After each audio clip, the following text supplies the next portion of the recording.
मुख्यमंत्री योगी आदित्यनाथ लगातार चुनाव प्रचार कर रहे हैं। इस वक्त रोड शो कर रहे हैं मुख्यमंत्री, राजधानी लखनऊ में रोड शो कर रहे हैं। बता दें आपको कि लगातार आज दिन भर हम मुख्यमंत्री के अलग अलग जगहों पर जनसभाओं की तस्वीरें दिखाते रहे हैं।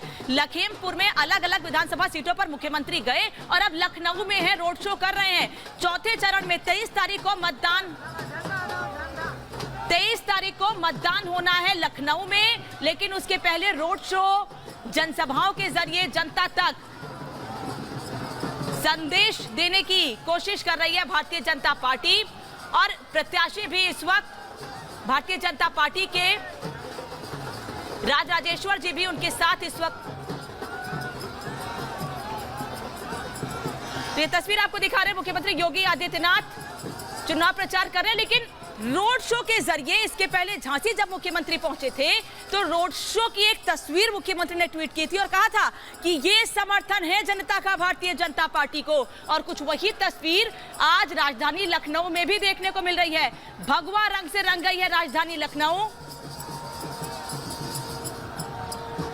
लखनऊ की यह तस्वीर आपको दिखा रहे हैं। इसके पहले लखीमपुर में थे मुख्यमंत्री, जनसभा के जरिए समाजवादी पार्टी पर निशाना साधा, हमला किया और अब रोड शो के जरिए शक्ति प्रदर्शन, ये दिखाने की कोशिश कि भारतीय जनता पार्टी केवल लखनऊ में, लखीमपुर में, मैनपुरी या अब तक जहां मतदान हुए हैं, जहां पर चुनाव को लेकर लोगों ने वोटिंग की है, केवल वहीं पर नहीं, हर जगह भारतीय जनता पार्टी मजबूत है। ये तस्वीर देखिए, राजधानी लखनऊ की तस्वीर, जहां चारों तरफ जिस गाड़ी से मुख्यमंत्री निकल रहे हैं, चारों तरफ लोग ही लोग मौजूद हैं। बीजेपी के कार्यकर्ता भी हैं इसमें, वो आम लोग भी हैं जो मुख्यमंत्री को देखना चाहते हैं, सुनना चाहते हैं। और ये समर्थन राजधानी लखनऊ की सड़कों पर मुख्यमंत्री को जनता का मिल रहा है।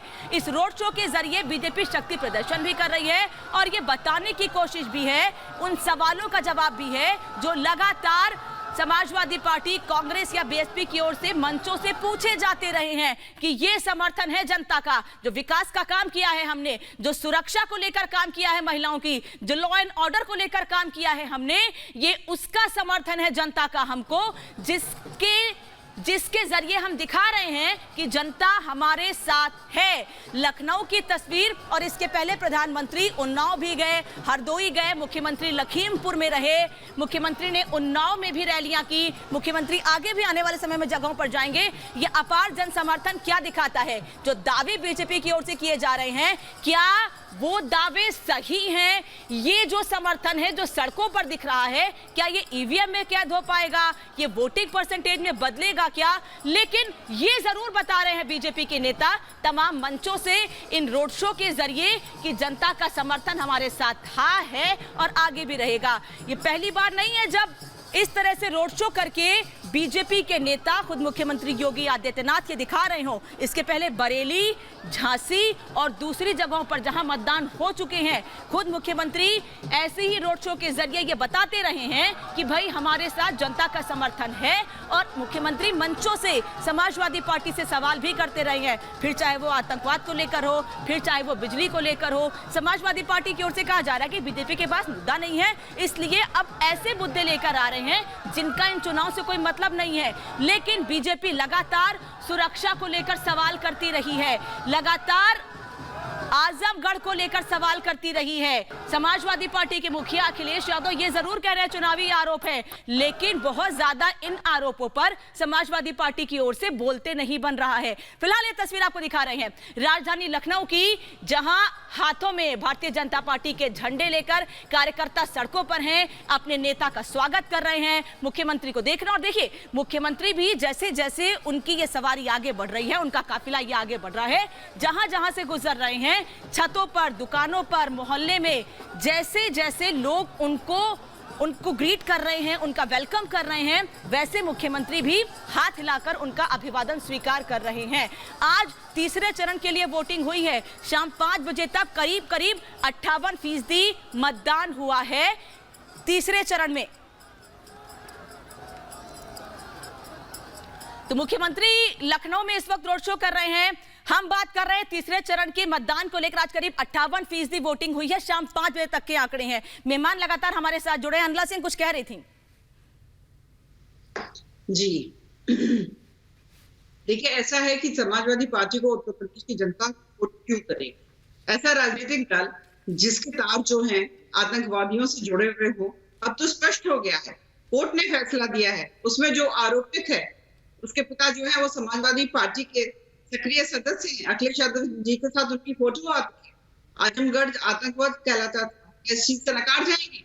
यहाँ पे ये जो जजमेंट आया है उसमें भी मोहम्मद सैफ के पिताजी जो हैं कार्यकर्ता हैं समाजवादी पार्टी के, मोहम्मद सैफ, मोहम्मद आरिफ, शकीब निसार, शबुर रहमान, ये सारे के सारे जो हैं आजमगढ़ से आते हैं। तो मैं ये कहना चाहती हूँ कि आजमगढ़ को आतंकगढ़ बनाकर किस प्रकार से अपने स्वार्थ के लिए जलाना, धमकाना, पैसा मंगवाना, वोट डलवाना, ये इसीलिए किया जाता है कि स्वार्थ के आधार पर की राजनीति चलती रहे और ये सत्ता में रहना चाहते हैं। चाहे जघन्य अपराधी हो, उनके परिवार से भी इस बार इन लोगों ने टिकट दिए हैं, हाँ, चाहे वो आतंकवादी हो, वो सभी का साथ दे रहे हैं ये सत्ता में रहने के लिए। ठीक है अनिला जी, आपके सवालों का जवाब दूंगी अतुल जी से, लेकिन रोशनी जी भी लगातार कांग्रेस की नेता हमारे साथ जुड़ी हुई हैं।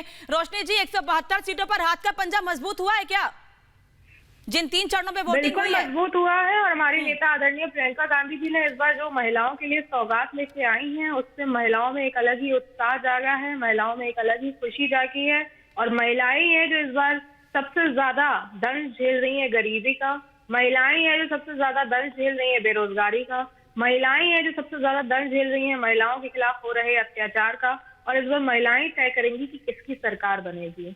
हाथरस की घटना हो, चाहे उन्नाव की घटना हो, चाहे लखीमपुर की घटना हो, भाजपा का तानाशाही रवैया सामने आया है। अगर तानाशाही रवैया नहीं होता तो लखीमपुर में जो हादसा हुआ, जिस तरह से किसानों की दिन दहाड़े हत्या की गई टेनी जी के सुपुत्र के द्वारा, और वो बेल पर है और वो खुले आसमान में सांसें ले रहे हैं, जेल के अंदर नहीं है, तो ये दर्शाता है जेल से ही तो आए हैं, क्रिमिनल्स बढ़े हुए हैं।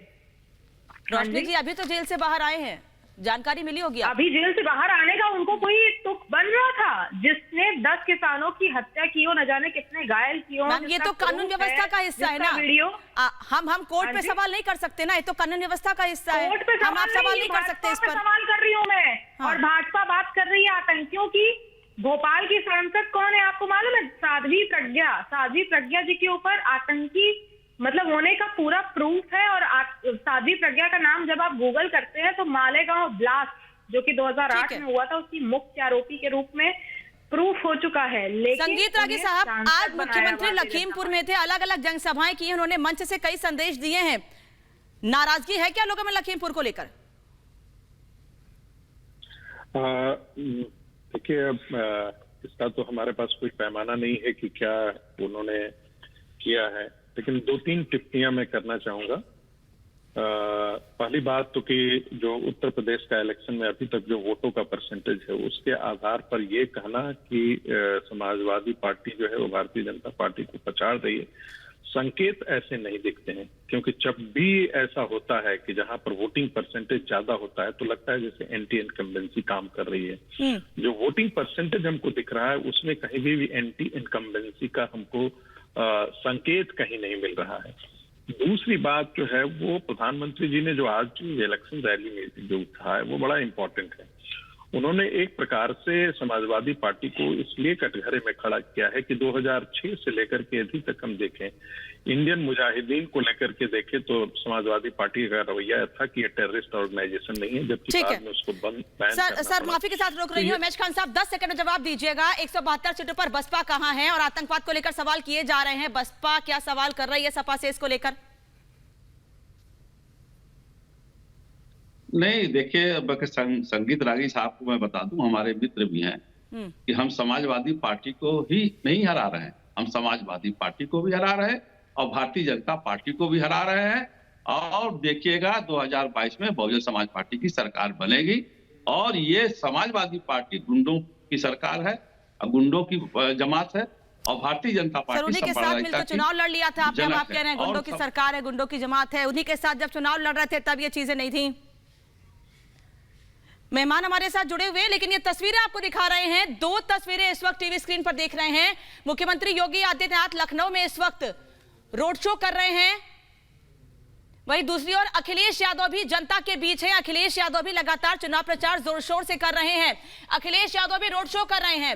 योगी आदित्यनाथ लखनऊ में इस वक्त रोड शो कर रहे हैं। वहीं अखिलेश यादव भी रोड शो के जरिए जनता के बीच जा रहे हैं और ये बता रहे हैं, यानी कि दोनों ही पार्टियां जिनके बीच सीधी टक्कर कही जा रही है उत्तर प्रदेश के चुनाव में, दोनों ही पार्टियां इन रोड शो के जरिए शक्ति प्रदर्शन कर रही हैं। एक तरफ बीजेपी के तमाम दावे हैं, भाई जनता हमारे साथ है, वहीं समाजवादी पार्टी के मुखिया कह रहे हैं 100% रिजल्ट होगा। 3 चरणों में जो मतदान हुआ है उसमें 100% रिजल्ट होगा, यानी कि जनता ने अपार प्यार, अपार समर्थन हमको दिया है। और क्योंकि इन 3 चरणों में बीजेपी पीछे है, इसलिए और बड़े चेहरे अब मैदान में उतारे जा रहे हैं। प्रधानमंत्री की रैलियां बढ़ाई जा रही हैं, यानी कि कुल मिलाकर रैलियों को लेकर, रोड शो को लेकर सवाल तो किए जा रहे हैं, लेकिन वही काम दोनों ही दलों की ओर से किया जा रहा है। एक तरफ मुख्यमंत्री लखनऊ में रोड शो कर रहे हैं और इस रोड शो के जरिए ये बता रहे हैं कि भाई आपकी सरकार ने, जिनको आपने 17 में चुना था 5 साल पहले, हमने कितना काम किया था। वहीं अखिलेश यादव ये दिखा रहे हैं कि विकास नहीं हुआ है,